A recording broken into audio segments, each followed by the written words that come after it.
Yes guys, it's your boy Cam, back with another video, CTB, Cam Talks Boxing.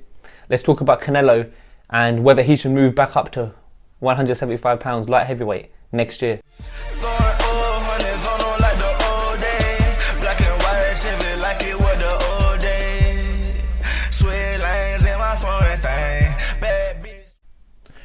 So yeah guys, just a quick video on Canelo's recent comments. So obviously you saw Canelo in his last fight. He obviously lost to Bivol at 175 pounds, obviously challenging for the WBA Super Lightweight Heavyweight Championship and Light Heavyweight Championship, and he's been getting a lot of stick for that fight, and all of a sudden he's moved down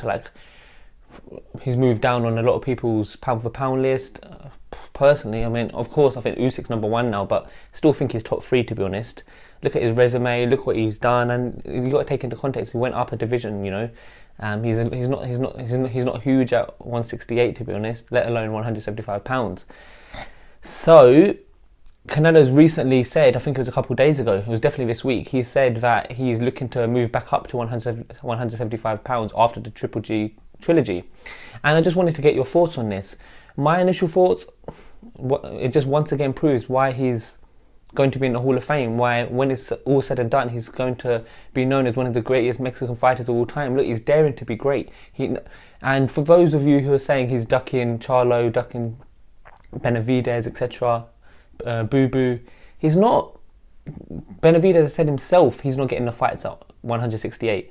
So Benavidez will probably move up to 175 anyway, and it will be inevitable that Benavidez and Canelo fight, whether that's next year or the year after. Benavidez has said himself that he needs a bit more time before he fights Canelo. So, I mean, look, I think what it is with this is it's Canelo daring to be great, and I think Canelo, it's funny, it's surprising he actually says that, actually, that he wants to move up to 175, because all the big fights and belts are kind of tied up. Look, you have Bivol fighting Zurdo Ramirez November 5th in Abu Dhabi. What a fight that's going to be. That's going to be a cracker. So he can't really get the rematch with Bivol. Actually, yeah, he can get the. Well, that's going to be in November, so he won't be able to. Because I know he wanted a fight in December. I'm not sure if he's going to have that. I think that was more like a warm-up fight if he did beat Bivol in the first fight. But I mean, okay, I guess maybe he wants the Bivol rematch in May. I think in May. Which could happen, but then surely you would want. That's the thing with boxing. You want an undisputed fight. You'd think in early next year it will be Beterbiev against Bivol. If Beterbiev can get out there as soon as possible in, January latest, and defend, his unified titles against Anthony Yard, or who's obviously in the UK, that would, if he can, beat Yard and then go straight into the undisputed with Bivol, I think that would be crazy. That would be crazy. That would be amazing. Everyone wants that. Everyone wants that Beterbiev Bivol, undisputed clash at light heavy. And I think Beterbiev is only getting older. He's like 36. So, we have to time's running out.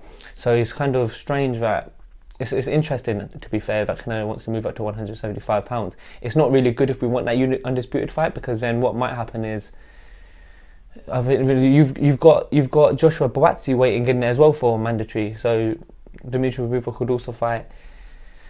He could also fight Joshua Buatsi, but I think Canelo money talks. Canelo's the biggest star in the sport. If Canelo wants that rematch in May, I actually think he'll beat Bivol in the rematch. I think a lot of people are just underestimating Canelo now, and I just think Canelo, he's a great fighter. He had a bit of an off night. He went to that vegan diet. And he got tired. He just got outboxed at times. But I think if he changes his game plan, he obviously tried a lot of punches to the arm like he did against Callum Smith, and that obviously didn't work for Bivol. He was too strong, too smart, too slick. He boxed amazing. He boxed amazing, Bivol, that night in May. So look, I think it's really exciting and interesting that Canelo wants to move back up to 175. I think there's a lot of great matchups. Even if he doesn't go straight into the Bivol rematch, he can fight Callum Smith again. He can fight some of the British fighters that we've got, Richards, who else, Buatsi, etc. And if not, he can fight the winner of Bivol Ramirez. He could even go for the winner of Beterbiev and Anthony Yard. But Benavidez will probably move up to 175 pounds. So look, from those comments, I guess Canelo wants to become undisputed at 175 pounds as well, at light heavy, which were the initial talks prior to the Bivol fight. So look, if he wants to do that, hats off to him. And look, just a reminder how great Canelo is, or how great he looks to become. So yeah, just a little video on that. I'll be also, I've got a podcast coming out actually with Simbox. The Simbox, if it is SIM_BOXX, check out their channel, wicked channel. Does a lot of interviews and podcasts with fighters as well. He's got one with Tasha Jones today, I believe. So yeah, check that out. And yeah, I've got a podcast coming up with Luke from Simbox. And yeah, I've got a couple more videos out this week, so keep an eye out for them. Sweet guys. Foreign bad bitch, I can't even pronounce her name. Talking numbers on the phone while I'm getting brains. Switch 4 lanes, I'm in my own lane. You can catch me riding in that foreign thing.